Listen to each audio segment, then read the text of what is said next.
नमस्कार दोस्तों, आपका स्टडी पॉइंट यूट्यूब चैनल पर हार्दिक स्वागत है।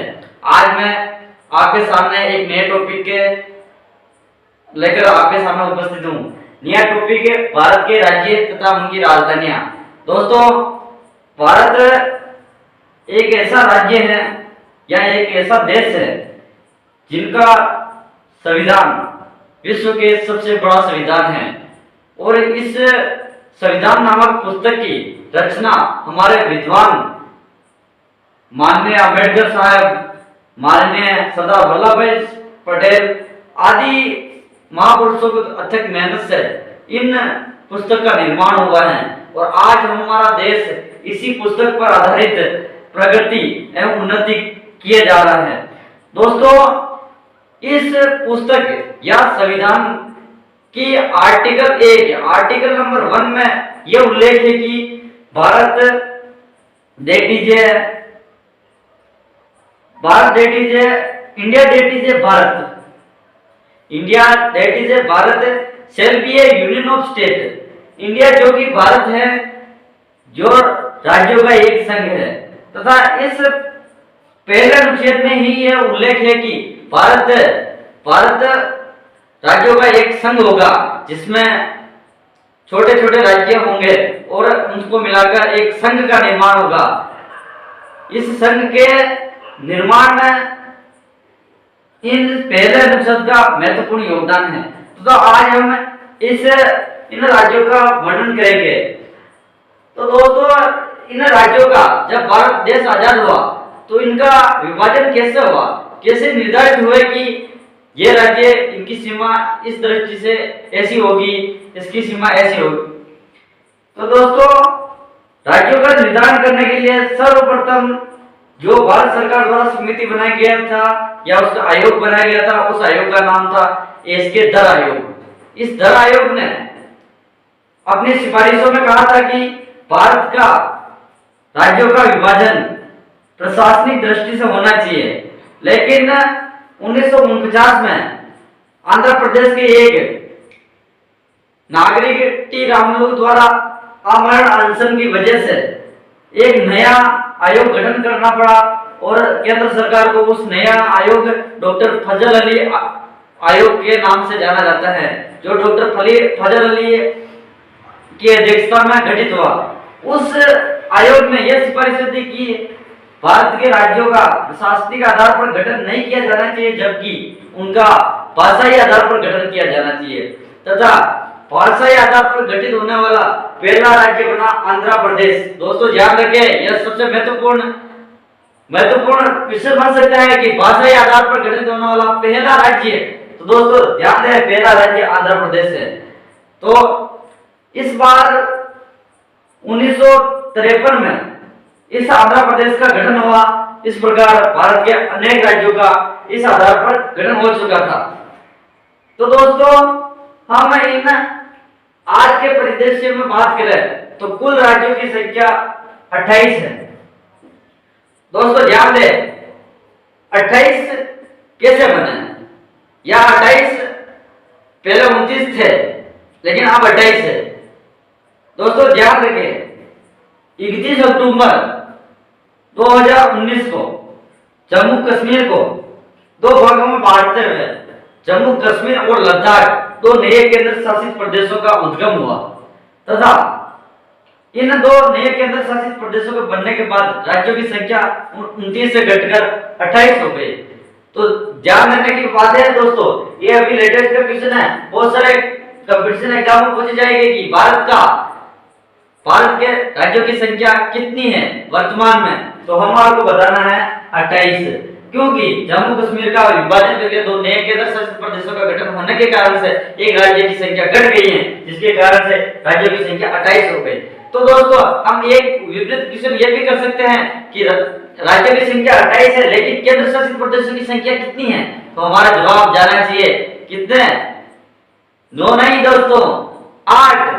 क्योंकि दोस्तों, ध्यान रखें, केंद्र शासित प्रदेश 26 जनवरी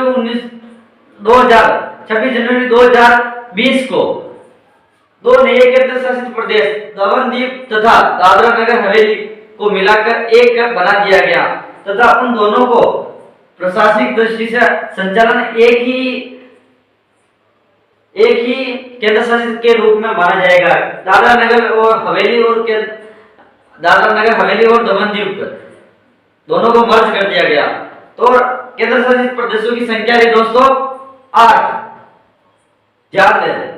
हम अब बात करने जा रहे हैं भारत के राज्य। भारत के 28 राज्य हैं।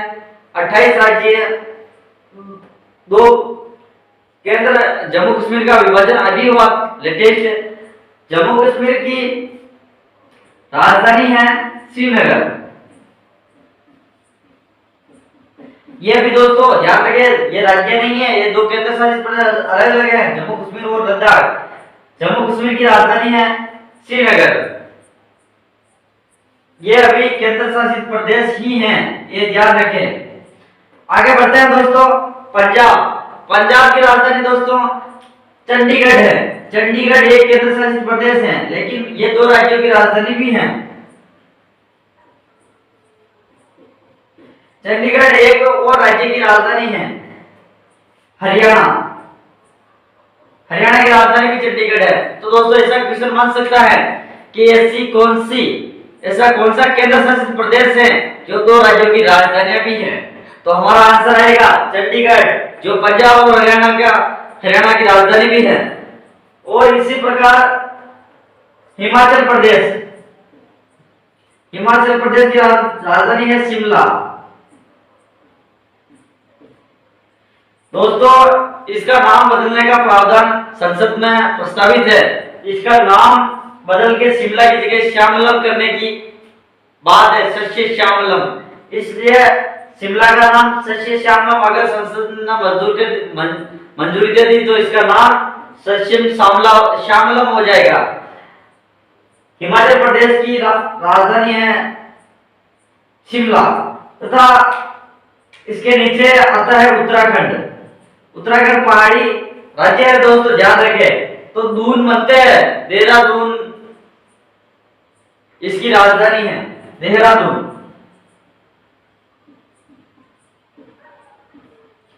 अब दोस्तों इसके नीचे उत्तर प्रदेश आता है। उत्तर प्रदेश नवाबों का शहर है। नवाबों का शहर होने के कारण इसकी राजधानी है लखनऊ। यूपी की राजधानी है लखनऊ। दोस्तों राजस्थान की राजधानी सब जानते ही होंगे, क्योंकि राजस्थान की राजधानी हम राजस्थान के निवासी होने के कारण से राजस्थान की राजधानी अवश्य जानते हैं। राजस्थान की राजधानी जयपुर। मध्य प्रदेश की राजधानी दोस्तों याद रखिए भोपाल। छत्तीसगढ़ की राजधानी मैंने बताई है रायपुर। यह रायपुर है दोस्तों। देखो दोस्तों 2002 में 3 राज्यों का नया गठन हुआ। 3 राज्य कौन कौन से हैं? छत्तीसगढ़, उत्तराखंड और झारखंड। ध्यान रखिए दोस्तों, छत्तीसगढ़ बना था 1 नवंबर 2002। उत्तराखंड बना था 9 नवंबर।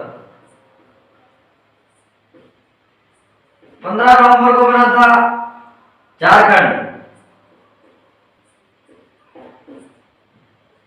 ये 3 राज्यों का गठन हुआ था 2002 में। 1 नवंबर को हुआ था छत्तीसगढ़ का, 9 नवंबर को हुआ था उत्तराखंड तथा 15 नवंबर को हुआ था झारखंड।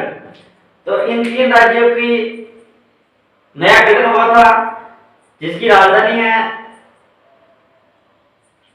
छत्तीसगढ़ की राजधानी है रायपुर तथा झारखंड की राजधानी है रांची।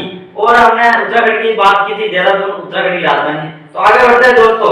गुजरात की राजधानी है गांधीनगर।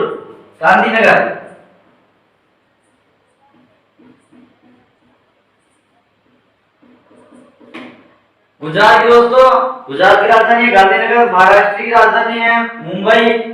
कर्नाटक की राजधानी है बेंगलोर तथा तमिलनाडु की राजधानी है दोस्तों, ध्यान रखिए, तमिलनाडु की राजधानी चेन्नई। 4 महानगर हैं दोस्तों, दिल्ली, मुंबई, चेन्नई और कोलकाता। इनको 4 महानगरों की श्रेणी में रखा गया। आंध्र प्रदेश की राजधानी है दोस्तों नई आंध्र प्रदेश की राजधानी मिलेगी देहरादून, और हैदराबाद राजधानी तेलंगाना की, और केरल की राजधानी है तिरुवनंतपुरम। यहाँ गोवा बच गया, गोवा की राजधानी है पणजी। इधर चला ओडिशा की राजधानी भुवनेश्वर, पश्चिम बंगाल की राजधानी कोलकाता। दोस्तों ये 7 भगनियां हैं, इनकी राजधानियां बहुत कठिनाई से याद होगी, इसलिए मैंने यहाँ महत्वपूर्ण करके इसको लिखा ही है कि इनकी राजधानियां कोई कंफ्यूज नहीं हो। तो दोस्तों सिक्किम एकमात्र जो इन सप्तभूमियों के पास में सबसे निकटतम राज्य है जिसकी राजधानी है गंगटोक। तो दोस्तों सप्तभूमि की बात करें तो अरुणाचल प्रदेश की राजधानी है ईटानगर, नागालैंड की राजधानी है कोहिमा, मणिपुर की राजधानी है इम्फाल, मिजोरम की राजधानी है आइजोल, त्रिपुरा की राजधानी है अगरतला, मेघालय की राजधानी है शिलोंग। देखो ध्यान रखे दोस्तों, सबसे ऊपर अरुणाचल प्रदेश, फिर नागालैंड, फिर मणिपुर, मिजोरम, त्रिपुरा, फिर बाद में ये साइड में मेघालय। तो दोस्तों ध्यान दें, इन राजधानियों को 3 बार इस वीडियो को देखें, और इस वीडियो को अगर आपको पसंद आया हो तो कमेंट बॉक्स में जरूर लिखें, और इसमें जो सुझाव देना हो तो वो भी आप कमेंट बॉक्स में जरूर लिखें, और इस चैनल को सब्सक्राइब कीजिए, लाइक कीजिए, और शेयर जरूर ज्यादा से ज्यादा शेयर कीजिए, और सभी को इस वीडियो का लाभ मिले इसके लिए मैं आपसे शेयर करने के लिए गुजारिश करता हूं।